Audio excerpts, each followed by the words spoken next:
अपराध कर्मियों द्वारा चाकू मारकर जख्मी कर दिया गया था। बिहार में एक तरफ सम्राट चौधरी लगातार अपराधियों पर नकेल कसने के लिए अपने बयान दे रहे हैं, अपराधियों को धमकी दे रहे हैं, पुलिस को छूट दे दिए हुए हैं, लेकिन अपराधियों का मनोबल इतना बढ़ा हुआ है कि थाना के चौखट पर खून बहाने में अपराधी गुरेज नहीं कर रहे हैं। मामला शराब माफिया को लेकर के बताया जा रहा है। नमस्कार, आदाब, सत श्री अकाल। मैं हूं मनोज नारायण सिंह और आप देख रहे हैं मंथन टुडे।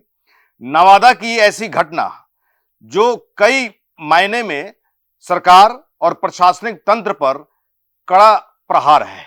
एक तरफ जहां सम्राट चौधरी लगातार अपराधियों पर नकेल कसने के दावे कर रहे हैं, वहीं अपराधियों का मनोबल इतना ऊंचा उठा हुआ है कि थाना के चौखट पर खून बहाने में गुरेज नहीं कर रहे हैं। हालांकि ये बताया जा रहा है कि, और जो सोशल मीडिया में जो खबरें तैर रही है, कि ये मुखबिरी का मामला है। शराब माफिया के बारे में इंफॉर्मेशन दिया गया पुलिस को और शराब माफिया ने इस घटना को अंजाम दिया। सारे सोशल मीडिया पर यह खबर तैर रही है। तो क्या यह माना जाए कि बिहार में शराबबंदी कानून एक मजाक बनकर रह गया है? जिस तरह से बिहार में विपक्षी पार्टियां लगातार हंगामा कर रही है, सड़क से लेकर सदन तक, कि बिहार में शराबबंदी कानून फेल है, तो क्या यह समझा जाए कि वाकई में फेल है? विपक्षी जो पार्टियां हैं उनके दावे में दम है और शराब माफियाओं का मनोबल इतना बढ़ा हुआ है कि थाना के गेट पर खून बहाने से परहेज नहीं कर रहे हैं। कल दिनांक 10/5/2026 की संध्या में करीब 8:15 बजे चौकीदार 7 के 1 जितेंद्र पासवान पेशर स्वर्गीय फौजदारी पासवान साकिम तुर्कमन थाना धमोल जिला नवादा को रामपत यादव उम्र 22 वर्ष पेशर आनंदी यादव साकिम तुर्कमन थाना धमोल जिला नवादा एवं अन्य अपराध कर्मियों द्वारा चाकू मारकर जख्मी कर दिया गया था। जख्मी जितेंद्र को इलाज हेतु तत्काल प्राथमिक स्वास्थ्य केंद्र पकड़ी वर्मा भेजा गया था। प्राथमिक उपचार के बाद बेहतर इलाज हेतु उन्हें पीएमसीएच पटना रेफर किया गया था। पीएमसीएच पटना में इलाज के दौरान चौकीदार जितेंद्र पासवान की मृत्यु हो गई है। यह मुख्य मामला जो है प्रथम दृष्टया यह आपसी विवाद का है। पूर्व में इसी वर्ष जो है होली के समय में जो है दोनों पक्षों के बीच मारपीट की घटना हुई थी, जिसमें दोनों पक्षों द्वारा एक दूसरे पर प्राथमिकी दर्ज कराया गया था, जिसमें दोनों पक्ष जो है सरेंडर कर गए थे और दोनों पक्षों के विरुद्ध जो है आरोप पत्र समर्पित कर दिया गया है। और इस कांड के उद्भेदन हेतु वरीय पुलिस पदाधिकारी द्वारा एसआईटी की गठन की गई है और इस कांड के उद्भेदन हेतु और अपराधियों को पकड़ने हेतु लगातार छापेमारी की जा रही है। इसमें एक अभियुक्त की गिरफ्तारी भी हुई है। अन्य अभियुक्तों की गिरफ्तारी हेतु विशेष टीम जो है छापेमारी कर रही है और यह पूर्व का जो है मुख्यतः जो है आपसी विवाद का मामला है, जिसके चलते यह घटना घटित हुई। प्रशासनिक तंत्र और सरकार दोनों पर करारा जवाब है। अपराधियों की खुली चुनौती है और जिस तरह से ये शराबबंदी कानून को लेकर के माखौल उड़ाया जा रहा है, लगातार जहरीली शराब से लोगों की मौत हो रही है और जिस तरह से शराबबंदी कानून पूरी तरह से ध्वस्त है, तो ऐसे में ये कानून कहां पर ध्वस्त है, ये जो है लगता है कि किसी ने इसका जमीनी हकीकत जानने का प्रयास नहीं किया। चलिए इसका हम लोग इस पर चर्चा करते हैं और जानने की कोशिश करते हैं कि आखिर शराबबंदी कानून कहां पर फेल है। जमीनी स्तर पर अगर देखा जाए तो पुलिस का सबसे ग्राउंड स्पाई जासूस कौन है? चौकीदार है। वैसी स्थिति में चौकीदार अगर मजबूत है तो शराबबंदी कानून पूरी तरह से सफल होने में कोई नहीं रोक सकता है। लेकिन अगर चौकीदार फेल है, इसीलिए शराबबंदी कानून फेल है, क्योंकि चौकीदार जानता है कि उसके एरिया में क्या क्या हो रहा है, कैसे अच्छे लोग हैं, माने कौन कौन से अच्छे लोग हैं, कौन कौन से बुरे लोग हैं, कौन कौन से क्या क्या षड्यंत्र कर रहे हैं, ये चौकीदार की जिम्मेवारी होती है। चौकीदार का जो है ये सब कुछ पता होता है। अगर जो है चौकीदार अगर इंफॉर्मेशन नहीं दे रहा है, वैसी स्थिति में कहीं ना कहीं कुछ न कुछ तो बात है। और यही जो है मामला नवादा में आया है। कोई चौकीदार कैसे इंफॉर्मेशन देगा? शराब माफिया पैसा लूटने में, पैसा कमाने में, पैसा कमाने के लालच के में इतने अंधे हो गए हैं कि किसी का जान लेने में गुरेज नहीं कर रहे हैं। चौकीदार को भी चाहिए कि भाई उनको भी तो सेफ्टी की जरूरत है।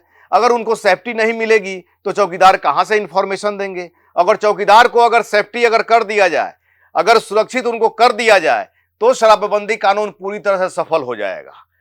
दूसरी बात यह है कि जिस तरह से शराबबंदी कानून पर चर्चा दिन प्रतिदिन हो रही है, इस पर जो सरकार के घटक दल हैं, मतलब कि एनडीए के जो घटक दल हैं, ये भी जो है लगातार सवाल उठा रहे हैं शराबबंदी कानून को लेकर के। जीतन राम मांझी ने तो तरह तरह के बहुत सारे बयान भी दे दिए। उन्होंने कहा कि भाई ये शराबबंदी कानून इसको हटा लेना चाहिए। चिराग पासवान जो एलजेपी के सुप्रीमो हैं, एनडीए के घटक दल हैं, उनका भी साफ तौर पे कहना है कि इसकी समीक्षा होनी चाहिए। लेकिन सरकार के आंख पर पट्टी बंधी हुई है। सरकार मानने को तैयार नहीं कि ये जो है शराबबंदी कानून फेल है। विधानसभा में पिछले बजट सत्र में विपक्ष के नेता ने साफ दावा कर दिया कि विधान परिषद के परिसर में वो जो है शराब की बोतल मंगा देंगे। ये अलग बात है कि जो विधानमंडल में जो भी पुलिसकर्मी तैनात हैं, उनकी नौकरी खतरे में पड़ जाएगी। बाद में उन्होंने अपने स्टेटमेंट से को ड्रॉ बैक कर लिया। लेकिन जिस तरह से पिछले दिनों जो है सचिवालय में भी खाली शराब की बोतल बरामद हुई, और यहां नवादा में जो घटना घटी है, ये जो है एक ऐसा उदाहरण सामने आया है जो सरकार की आंख खोल सकती है। अगर सरकार चाह ले तो सरकार जो है शराबबंदी कानून को जो है सफल बना सकती है।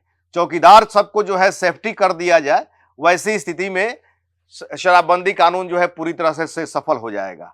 नहीं तो इसी तरह शराबबंदी कानून का माखौल उड़ाया जा रहा है, उड़ता रहेगा, राजस्व की भी क्षति होती रहेगी, घटक दल में भी कहीं ना कहीं वैचारिक मतभेद होते रहेंगे।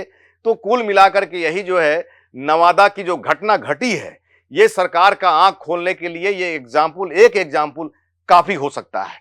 हालांकि जिस तरह से अगर देखा जाए तो पिछले दिनों भी जब जहरीली शराब से लोगों की मौत होती रही है, उसमें जो है प्रशासनिक अधिकारी कहीं भी जो है मानने के लिए तैयार नहीं थे कि जहरीली शराब से जो है मौत हो रही है। हालांकि ये जो घटना घटी है नवादा में, चौकीदार की जो हत्या हुई है, वो ऐसी स्थिति में भी जो स्थानीय डीएसपी हैं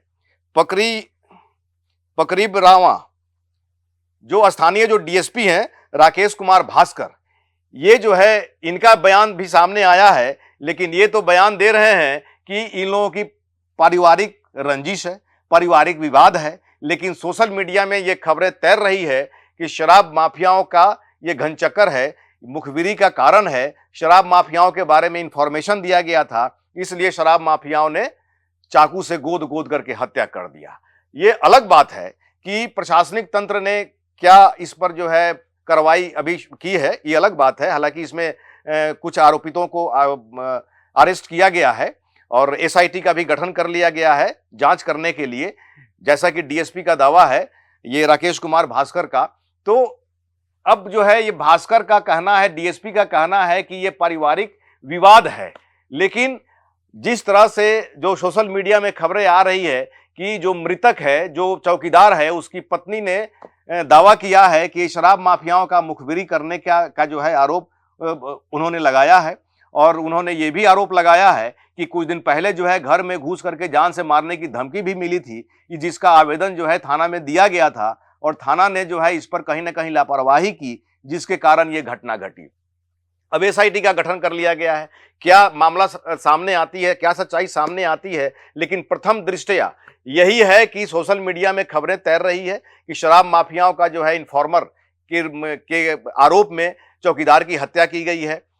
जो डीएसपी हैं वो कह रहे हैं कि पारिवारिक कलह है, और एसआईटी का जो निर्णय आएगा, एसआईटी की जांच में क्या सामने आता है, वो जो है देखने वाली बात होगी। ऐसे ही खबर देखने के लिए देखते रहिए मंथन टुडे। हमारे चैनल को लाइक करिए, सब्सक्राइब करिए और अधिक से अधिक लोगों तक शेयर करिए। बहुत बहुत शुक्रिया।